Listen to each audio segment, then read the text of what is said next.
ప్రజల్లో ప్లాస్టిక్ వినియోగం రోజురోజుకు పెరుగుతోంది. ఆహారం, పార్సెల్స్, నిత్యావసర సరుకులు తీసుకోవడానికి కూడా ప్లాస్టిక్ కవర్లను ఉపయోగిస్తున్నారు. వేడివేడి ఆహార పదార్థాలను ప్లాస్టిక్ బ్యాగుల్స్లో, ప్లాస్టిక్ బాక్సులలో తీసుకుంటే ప్రమాదం అంటున్నారు వైద్యులు.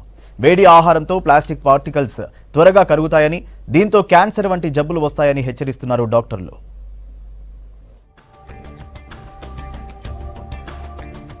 నిత్యం ప్లాస్టిక్తో జీవనం సాగిస్తున్నారు ప్రజలు. ప్లాస్టిక్ కవర్లు లేనిదే ముందుకు వెళ్లలేని రోజులొచ్చాయి.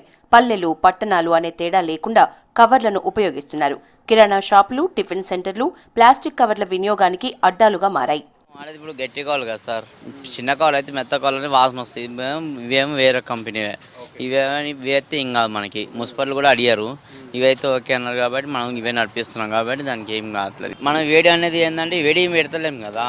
ఇప్పుడు మామూలుగా అంటే ఇవి ఉన్నాయి, ఇవంటే ఇవేమైతే ఇవి కర్రీలకి ఏం పెద్ద ఏం కావు, ఇవి కామన్ ఇవన్నీ.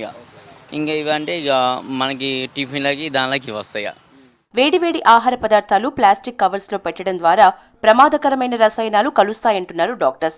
దీంతో టీబీ, క్యాన్సర్ వంటి జబ్బులు వస్తాయని హెచ్చరిస్తున్నారు. ప్లాస్టిక్ డబ్బాల్లో అల్పాహారం, భోజనాలు క్యారేజ్ చేస్తే చాలా డేంజర్ అంటున్నారు వైద్యులు. చల్లని వస్తువులు క్యారేజ్ చేస్తే ప్రాబ్లం లేదంటున్నారు. కానీ ప్లాస్టిక్ ప్లేట్లలో వేడి ఆహారం తీసుకున్నా, పేపర్ గ్లాసులలో వేడి టీ తాగినా డేంజరే అంటున్నారు వైద్యులు. ప్రెగ్నెన్సీలో ఇప్పుడు చాలామంది స్విగ్గీ కానీ జొమాటో ఇట్లాంటి వాటిలో చాలా మట్టుకు ఆర్డర్ పెట్టుకుంటారు. సో వాళ్ళు ఏంటంటే మిగిలిపోయిన ఫుడ్ నెక్స్ట్ డే రీయూజ్ చేయడము, మైక్రోవేవ్ చేయడము, ఈ ప్లాస్టిక్ రిలీజ్ కావడం వల్ల న్యూరల్ ట్యూబ్ డిఫెక్ట్స్ అనేది చూస్తూ ఉంటాం. సో అదే కాకుండా డయాబెటిక్ వచ్చే ఛాన్స్ ఎక్కువ ఉంటుంది. ఇప్పుడు బీపీ అని ఒక కెమికల్ ఉంటుంది. ఆ కెమికల్ మనము ఆ హాట్ ఏదైతే తగిలినప్పుడు ఆ కెమికల్ అనేది ఆ టీలో రిలీజ్ అవ్వడం జరుగుతుంది. ఆ కెమికల్ మనం ఇంటేక్ చేయడము.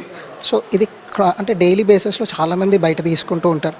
సో ఇది తాగడం వల్ల ఫస్ట్ స్టమక్ క్యాన్సర్ కానీ మెల్లిగా గ్యాస్ట్రైటిస్ అంటే గ్యాస్ ట్రబుల్తో స్టార్ట్ అయ్యి మెల్లిగా క్యాన్సర్ వైపు లీడ్ అవుతుంది. ఒకవేళ ప్లాస్టిక్ ఉపయోగించాల్సి వస్తే 40 మైక్రాన్ల కన్నా ఎక్కువ ఉన్న పాలిథిన్ కవర్లనే వాడాలని సూచిస్తున్నారు వైద్యులు. వేడిగా ఉన్న లిక్విడ్స్, ఫుడ్ని ప్లాస్టిక్, పాలిథిన్ కవర్లలో ఉంచరాదని హెచ్చరిస్తున్నారు.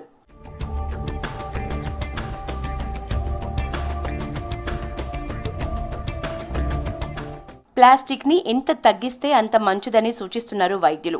ప్రత్యామ్నాయ మార్గాలైన స్టీల్, గాజు సీసాలు, జూట్ బ్యాగ్స్ ని ఉపయోగిస్తే ఆరోగ్యంతో పాటు పర్యావరణాన్ని కూడా కాపాడిన వాళ్లం అవుతామని అంటున్నారు వైద్యులు.